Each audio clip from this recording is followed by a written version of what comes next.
আসসালামু আলাইকুম। আশা করি সবাই ভালো আছেন। চলুন দেখে নেওয়া যাক আমাদের ক্রিকেট নিউজে কি থাকছে।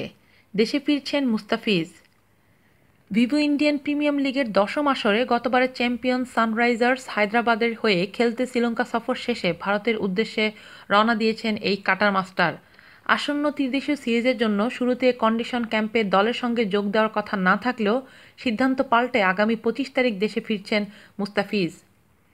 দলের সঙ্গে কন্ডিশন ক্যাম্পে যোগ দিতে মুস্তাফিজ দেশে ফিরলেও ফেরা হচ্ছে না সাকিব আল হাসানের। চলতি আসরে কলকাতা নাইট রাইডার্সের হয়ে খেলছেন এই বিশ্বসেরা অলরাউন্ডার। তবে মুস্তাফিজ হায়দ্রাবাদের হয়ে মাঠে নামলেও নাইটদের হয়ে জার্সি গায়ে এখনও মাঠে নামা হয়নি সাকিবের। আগামী 4ই মে দলের সঙ্গে যোগ দেওয়ার কথা রয়েছে সাকিব আল হাসানের। ইন্ডিয়ান প্রিমিয়ার লিগের চলতি আসরে নিজের একমাত্র ম্যাচ মুম্বাই ইন্ডিয়ান্সের বিপক্ষে মাঠে নেমেছিলেন মুস্তাফিজুর রহমান।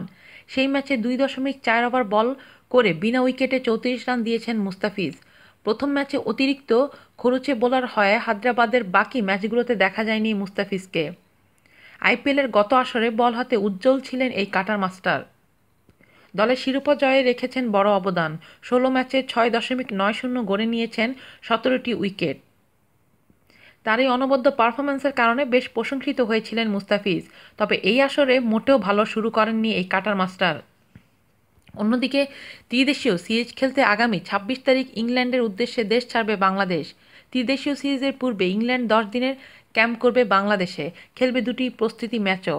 বাংলাদেশ আয়ারল্যান্ডের পাশাপাশি রয়েছে নিউজিল্যান্ড দলও। ত্রিদেশীয় সিরিজ থেকে আইসিসি চ্যাম্পিয়ন্স ট্রফি খেলতে আবারও ইংল্যান্ডের উদ্দেশ্যে উড়াল দিবে বাংলাদেশ দল।